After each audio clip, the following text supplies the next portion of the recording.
भूमि को आते हुए देखकर और उसकी आवाज सुनकर सभी का ध्यान उसकी तरफ चला जाता है। भूमि के चेहरे पर नींद अभी भी दिखाई दे रही थी। सुस्ती की वजह से वो जाकर सोफे पर बैठ जाती है और हैंड रेस्ट पर अपनी कोहनी रखते हुए अपनी हथेली पर चेहरा टिका लेती है। फिर एक पैर पर दूसरा पैर चढ़ाकर उन सभी की तरफ देखती है और एक पल के बाद कहती है, अब तुम सब मुझे इस तरह क्या देख रहे हो? मुझे नहीं मालूम कि तुम सब क्या बात कर रहे हो, लेकिन सीधी सी बात है, इतनी बड़ी खबर जंगल में आग की तरह फैलेगी। मुसीबत टली नहीं है और नई मुसीबतें दस्तक देने वाली हैं, तैयार रहो। अब रोहित चिराग की तरफ देखता है, वहीं चिराग रोहित और अनिका की ओर इस तरह से देखता है कि मानो वो आंखों ही आंखों में कह रहा हो, ये सब बातें द किंग रोहित मारवा और उसके परिवार के लिए कोई मुसीबत खड़ी नहीं कर सकती। ये एक बड़ी ही सामान्य सी बात है। लगातार कुछ पलों की खामोशी को देखकर भूमि आगे कहती है, मुझे मालूम है कि द बिजनेस टाइकून रोहित मारवा के लिए अपने परिवार की सुरक्षा प्राइमरी लेवल पर आती है, इसलिए अच्छा ही हुआ कि रोहित के कहने पर हम सभी ने विक्की के घर जाते हुए मास्क पहने हुए थे। अब जब तक विक्की खुद नहीं बताएगा कि उसे एंटीडोट कहाँ से मिली है, तब तक इस राज से पर्दा नहीं उठेगा। अब भूमि अनिका की तरफ देखकर सवाल करती है, लेकिन अनिका, मुझे एक बात बताओ, तुम्हें नहीं लगता कि जब तुम्हारे दुश्मनों को ये बात पता चलेगी कि एंटीडोट मौजूद है, तो क्या वो उन पावर ड्रग का ज्यादा से ज्यादा इस्तेमाल नहीं करेंगे? फिर एक पल रुककर आगे कहती है, उन पावर ड्रग की हर एक डोज उनकी मेंटल और फिजिकल पावर को बूस्ट करती है। अब उन्हें इस बात का डर नहीं रहेगा कि अंत में वो इस ड्रग की वजह से मारे जाएंगे, क्योंकि अब उन्हें पता है कि उनकी जिंदगी को बचाने के लिए एंटीडोट मौजूद है। अब वो गलत तरीके से बढ़ चढ़कर इसका इस्तेमाल करेंगे। भूमि के ऐसा कहने के बाद भी अनिका कोई जवाब नहीं देती। अब तक भूमि की नींद पूरी तरह से उड़ चुकी थी। वो अपनी जगह से खड़ी होती है और कहती है, मैं यहाँ तुम दोनों से मिलने आई थी कि सब कुछ ठीक है या नहीं, लेकिन यहाँ तो नया ही मुद्दा उठ खड़ा हुआ है। तुम्हें नहीं लगता कि इससे तुम्हारे दुश्मन कम होने की जगह और बढ़ जाएंगे? फिर एक पल चुप रहने के बाद कुछ सोचकर अनिका से पूछती है, अनिका, क्या तुम मुझे सही सही बता सकती हो कि तुम्हारे ऐसा करने के पीछे वजह क्या है? बहुत सोचने के बाद भी मैं किसी नतीजे पर नहीं पहुंच पा रही हूँ, लेकिन अगर तुमने ऐसा किया है तो कुछ सोच समझ कर ही किया होगा। अनिका भूमि की तरफ देखती है लेकिन कुछ नहीं कहती। तब भूमि अपनी जगह से उठकर खड़ी हो जाती है और 2 कदम आगे बढ़ते हुए कहती है, मेरे पूछने का मतलब है कि अगर तुम सही समझो तो मैं जानना चाहती हूँ कि इसके पीछे की तुम्हारी प्लानिंग क्या है। अब अनिका बताना शुरू करती है, भूमि, वो कोई मामूली ड्रग नहीं है। हजारों लाखों में से कोई एक व्यक्ति ऐसा होता है जो उसके असर को अपने शरीर पर बर्दाश्त कर पाता है और जिंदा बच पाता है। जो लोग आखिरी डोज तक जिंदा बचते हैं वो भी असहनीय दर्द से गुजरते हैं। ये तकलीफ अलग अलग लोगों पर अलग अलग तरह से अपना असर दिखाती है। जैसे कुछ लोगों के शरीर में सभी हड्डियों के टूटने जैसा दर्द, जबकि कुछ लोगों की नसें फटने जैसी तकलीफ और कुछ को पूरे शरीर की त्वचा पर आग की लपटों में जलने जैसा महसूस होता है। ये सिर्फ कुछ उदाहरण हैं और भी न जाने किस किस तरह के दर्द से गुजरना पड़ता है। जिस व्यक्ति में जो काबिलियत है और वो अपनी जिस ताकत को बढ़ाना चाहता है, उसी के हिसाब से इस ड्रग की डोज उन्हें दर्द देती है। ये एक बड़ी वजह है कि सब कुछ जानने के बाद अपनी इच्छा से कोई इस ड्रग को इस्तेमाल करने के लिए सामने नहीं आता, क्योंकि जीना सभी चाहते हैं, मरना कोई नहीं चाहता। इसके बाद अनिका एक पल रुककर दोबारा से बात को आगे बढ़ाती है, देखो, अगर कोई दुश्मनों की टीम में शामिल है और किसी भी हद तक जाने के लिए तैयार है, तब बात अलग है। नहीं तो इस एक्सपेरिमेंट को अपने शरीर पर झेलने के लिए जो भी अपनी इच्छा से आगे आएगा, उसके पास बेहिसाब दौलत भी होनी चाहिए। मेरे कहने का मतलब है कि ये बहुत महंगा सौदा है। ये सामान्य व्यक्तियों की पहुंच से बाहर की चीज है। अब अनिका भूमि का हाथ पकड़कर उसके साथ जाकर सोफे पर बैठ जाती है और कहती है, जहां तक तुम्हारे आखिरी सवाल के जवाब की बात की जाए तो तुम बिल्कुल सही हो। ऐसा करने के पीछे मेरी प्लानिंग है। धीरे धीरे तुम्हें वो खुद समझ आ जाएगी। और हाँ, तुम्हारा ये अंदाजा भी एकदम ठीक है कि अब दुश्मन बढ़ जाएंगे और हम सभी को पहले से भी ज्यादा सावधान रहना होगा। डॉन डेविड का एरोप्लेन। डेविड अपने एरोप्लेन के पर्सनल कैबिन में बैठा था। वहां किसी का भी आना मना था। उसके खास लोग जो उसके साथ ट्रैवल कर रहे थे, वे सभी दूसरे कैबिन में थे। तभी डेविड का राइट हैंड उसके पास आता है और कहता है, डॉन, आपने बुलाया? डेविड पूछता है, काम हो गया? उसका राइट हैंड जवाब देता है, डॉन, जैसा आपने कहा था बिल्कुल वैसा ही किया है। उसके जाने के बाद घर पहुंचने से पहले ही उसे ठिकाने लगा दिया गया है। पुलिस को तो क्या, ब्रिलियंट से ब्रिलियंट दिमाग भी कभी उसकी मौत का राज नहीं जान पाएंगे। जो पैसे उसे उसके काम के लिए दिए गए थे, उन्हें उसके घर वालों तक पहुंचा दिया गया है। इसके बाद डेविड अपनी जगह से उठता है और कैबिन के दरवाजे के पास चला जाता है। फिर धीमी आवाज में बात करने लगता है, मुझे पावर डोज या उसकी एंटीडोट किसी से न पहले कोई मतलब था, न कभी आगे आने वाले टाइम में कभी कोई मतलब होगा। मुझे उसके नाम से भी सख्त नफरत है। ख्याल रहे, हमारी गैंग में किसी को भी इससे कोई लेना देना नहीं होना चाहिए। फिलहाल उस आदमी को खत्म करके मैंने इस बात को यहीं दबा दिया है। ये ड्रग किसी अमरता का वरदान नहीं बल्कि नरक का द्वार है।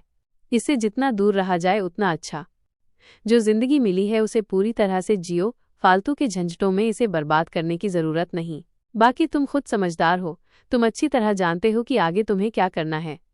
डेविड का राइट हैंड जवाब देता है, डॉन आप बिल्कुल फिक्र मत कीजिए, मैं ध्यान रखूंगा। अब सवाल ये था कि अगर डेविड को पावर ड्रग या एंटीडोट से कोई मतलब नहीं था तो वो यहाँ क्या करने आया था, और चिराग मेहता इतना परेशान क्यों था?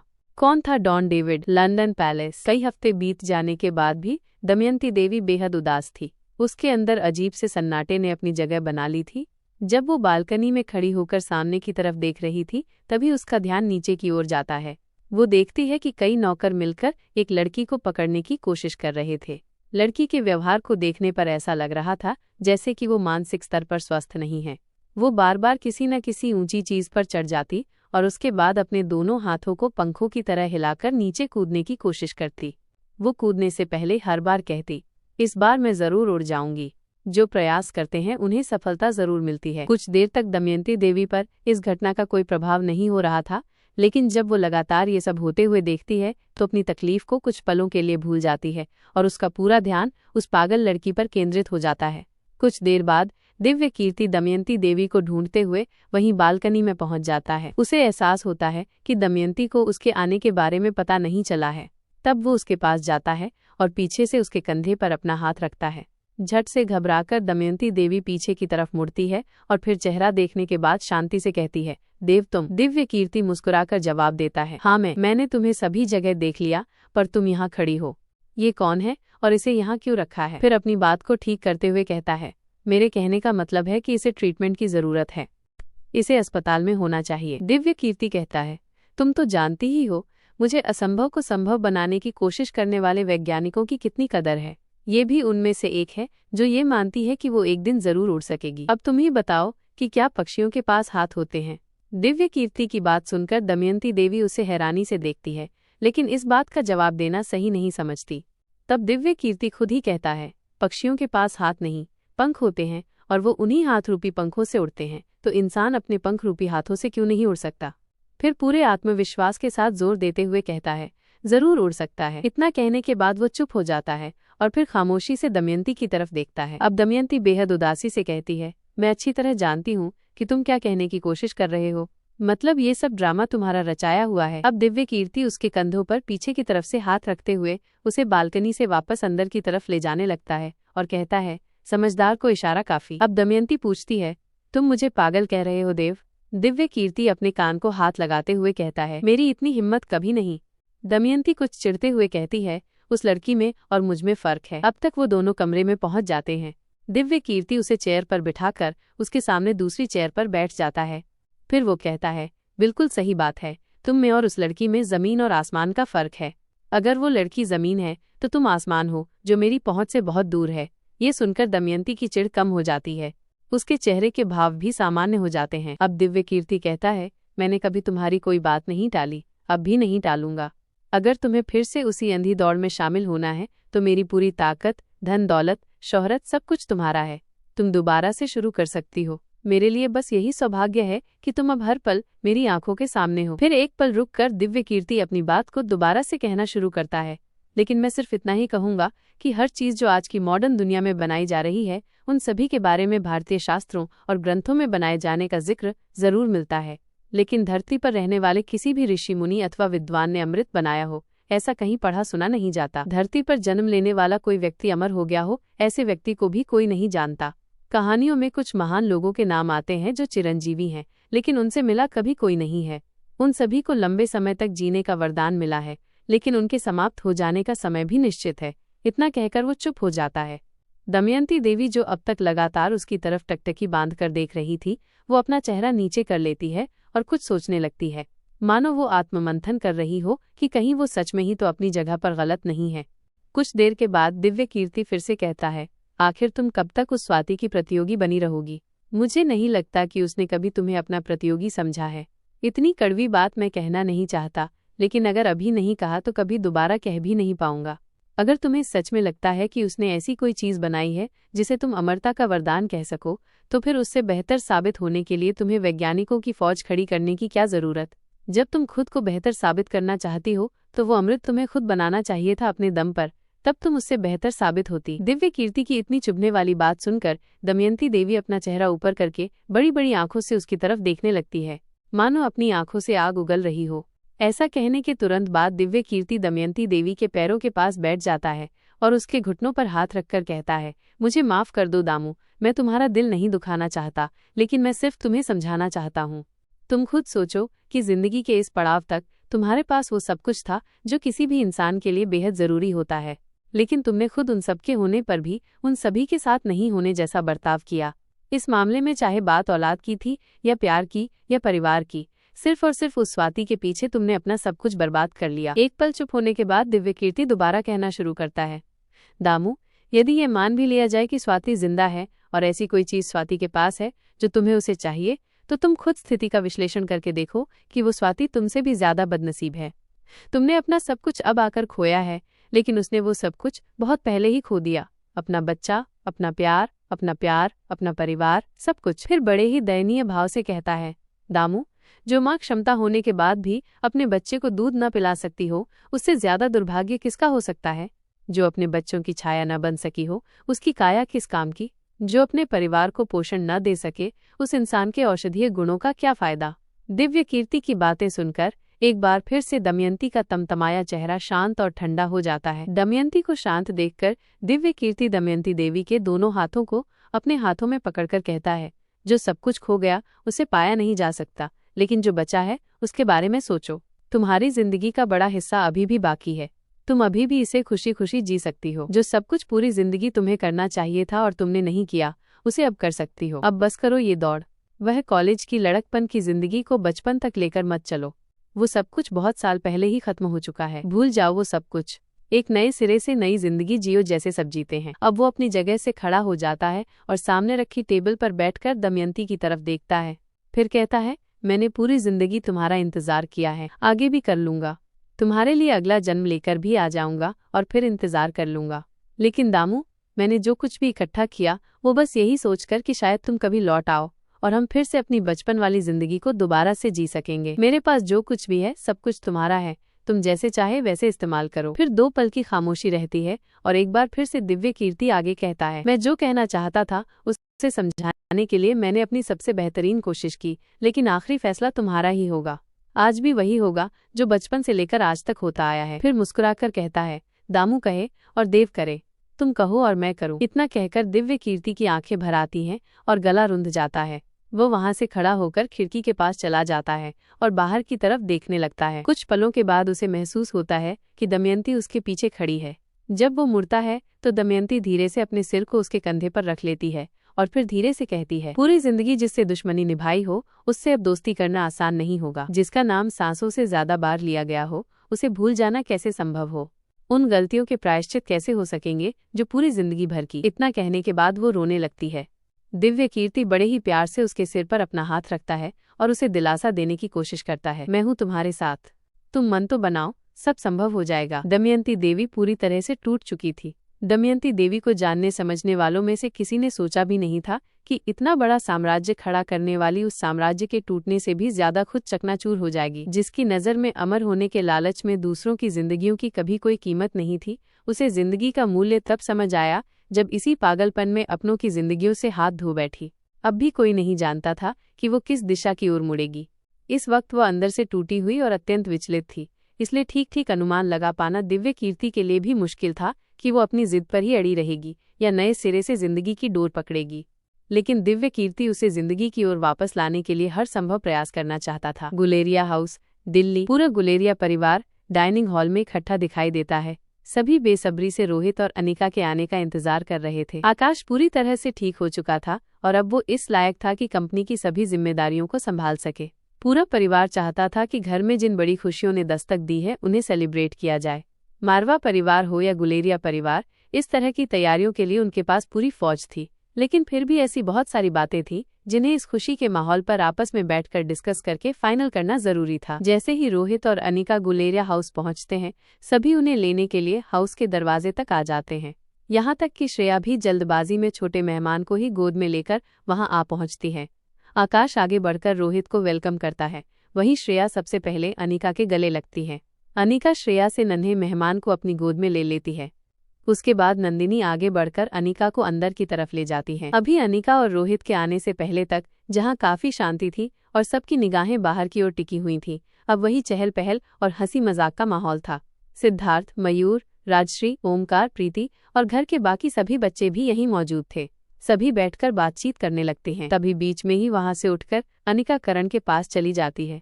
वो करण से कहती है, पापा, मुझे आपसे अकेले में कुछ जरूरी बात करनी है। अनिका की बात सुनकर करण अपने सहज स्वभाव के साथ अपनी जगह से उठकर खड़े हो जाते हैं। एक तो करण पहले ही एक रुबाबदार व्यक्तित्व के धनी थे और उस पर से आज वो कुछ ज्यादा ही स्मार्ट दिखाई दे रहे थे। हालांकि अनिका की बात ही अलग थी, लेकिन फिर भी करण ने अनिका और आकाश में कभी कोई फर्क नहीं किया था। बचपन से ही उन्होंने आकाश को अपने साथ रखा था और पिता होने के सभी फर्ज निभाए थे। आकाश ने भी बेटे का फर्ज निभाने में कभी कोई कसर नहीं छोड़ी थी। जब करण सबसे ज्यादा अकेले थे, तब आकाश ने उनकी सांसों की डोर को थाम के रखा था। आकाश के लौट आने से न सिर्फ करण के चेहरे पर मुस्कान लौट आई थी, बल्कि वो एक बार फिर से जवान हो चले थे। वो वहां से उठकर अनिका के आगे आगे चल पड़ते हैं। करण के पीछे पीछे कुछ कदम चलने के बाद अनिका वापस पीछे मुड़ती है और नंदिनी से कहती है, भाभी, जरा ध्यान रखिएगा, जब तक हमारी बात पूरी ना हो जाए हमें कोई डिस्टर्ब करने के लिए ना आए। नंदिनी मुस्कुराकर जवाब देती है, जो हुक्म मेरे मालिक, आप इत्मीनान से बात कीजिए, कोई नौकर भी वहां नहीं आएगा। लेकिन अगर कुछ चाहिए हो तो मुझे खबर कर देना, मैं भिजवा दूंगी। बदले में अनिका एक प्यारी सी मुस्कान देती है और करण के साथ उसके कमरे में चली जाती है। वहां जाने के बाद अनिका करण से कहती है, पापा, मैंने सुना है कि इस कमरे से कोई खुफिया रास्ता जाता है। ये सुनते ही करण पहले अनिका की तरफ थोड़ा हैरानी से देखते हैं, क्योंकि इस बारे में करण के अलावा और कोई नहीं जानता था। जिन्हें इसकी जानकारी थी वो हमेशा के लिए सभी से दूर जा चुके थे। फिर वो अपने चेहरे के भाव को सामान्य करते हुए हल्के से मुस्कुरा देते हैं। उसके बाद बड़े प्यार से अनिका के सिर पर हाथ रखते हुए कहते हैं, मैं कैसे भूल सकता हूँ कि मेरी बेटी से भला कोई बात कैसे छिप सकती है। बताओ, तुम्हें उस खुफिया रास्ते से क्या काम आ गया है। अब अनिका कहती है, ये मैं वहां पहुंचने के बाद बताऊंगी, इसलिए पहले आप मुझे वहां ले चलिए। Actually it's a surprise for you. पहले करण थोड़ी देर कुछ सोचते हैं कि आज अचानक से अनिका को ये क्या सूझा, लेकिन अपनी प्यारी बेटी को मना करने का सवाल ही नहीं उठता था। वो अच्छी तरह से जानते थे कि अनिका बिना मतलब कोई काम नहीं करती, इसलिए वो मुस्कुराते हुए अनिका से कहते हैं, ठीक है, मैं तुम्हारे शौक के लिए तैयार हूँ, लेकिन अब मेरी उम्र हो गई है, झटका ज्यादा तेज मत देना। करण की बात सुनकर अनिका मुस्कुरा देती है। फिर करण आगे कहते हैं, मेरे साथ आओ। अनिका करण के साथ चल पड़ती है। करण उसे अपने चेंजिंग रूम में ले जाते हैं। वहां पर एक खंभे पर नक्काशी का काम किया गया था। करण उसे हाथ लगाते हैं तो वो फिंगरप्रिंट के मिलते ही रोशनी से भर उठता है और कुछ ही पलों में वो 2 हिस्सों में खुल जाता है। वहां से नीचे की तरफ घुमावदार सीढ़ियां जाती थीं। करण और अनिका दोनों उन सीढ़ियों से होते हुए नीचे उतर जाते हैं। कुछ ही देर बाद वो एक बड़े से हॉल में थे। ये जगह इतनी बड़ी थी कि एक साथ 2000 लोग इसमें आसानी से बैठ सकते थे। वहां पहुंचने के बाद करण कहते हैं, यही है वो जगह, अब कहो मैं तुम्हारी क्या मदद कर सकता हूँ। अब अनिका जवाब देती है, अभी थोड़ी देर इंतजार कीजिए, खुद पता चल जाएगा। थोड़ी ही देर में उस हॉल का एक दूसरा दरवाजा खुलता है, जिससे 2 लोग आते हुए दिखाई देते हैं, जिनकी वेशभूषा और चाल ढाल से ही दिखाई दे रहा था कि उनमें से एक स्त्री थी और दूसरा पुरुष। जैसे जैसे वो पास आते हैं, करण को ये चेहरे जाने पहचाने लगने लगते हैं। तभी करण को ऐसा लगता है जैसे कि वो पीछे की ओर खींचा चला जा रहा है। उसके आसपास की सभी चीजें घूम रही हैं। वो अपने शरीर पर नियंत्रण नहीं रख पा रहा है। उसके पैरों में से जान निकल गई है और वो नीचे की ओर धंस रहे हैं। जब वो दोनों करण के पास आकर खड़े हो जाते हैं तो कुछ पलों के लिए वहां खामोशी छा जाती है। सन्नाटे की आवाज कानों में किसी घंटी की तरह महसूस होती है। उस स्त्री की खूबसूरती ऐसी थी कि जिस पर नजरें टिक जाएं। उसने सिल्क के हल्के गोल्डन कलर की साड़ी पहनी हुई थी। उसका चेहरा आज भी वैसा ही दिखाई दे रहा था जैसा सालों पहले था।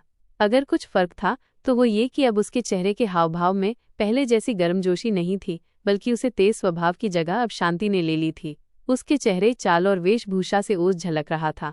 एक पल के लिए करण को ऐसा लगा कि जैसे वो गिरने ही वाले हैं, तभी वो अपना हाथ वहां रखी हुई एक मेज पर टिका लेते हैं। उन्हें अपनी आंखों पर विश्वास नहीं हो रहा था कि आज जो दिखाई दे रहा है वो सच है। उन्हें यकीन ही नहीं था कि उनकी बेटी उनके साथ ऐसा कर सकती है। जब करण दूसरे चेहरे को देखते हैं तो दंग रह जाते हैं। वो था करण का सबसे अजीज, उनका वो दोस्त जो उनके भाई जैसा था। ये दोनों और कोई नहीं बल्कि वो थे जो कभी करण गुलेरिया की जान हुआ करते थे। जिनमें से एक था उनके हर सीक्रेट का साथी, जो ये भी जानता था कि करण के कमरे तक जाने वाले खुफिया रास्ते के 2 दरवाजे कौन कौन से हैं, उनसे गुलेरिया हाउस में करण के कमरे तक आया कैसे जा सकता है और उनसे बाहर कैसे निकल सकते हैं, जिसका नाम था लक्ष्मीकांत। दूसरा चेहरा वो था जो करण की जिंदगी थी, स्वाति मल्होत्रा।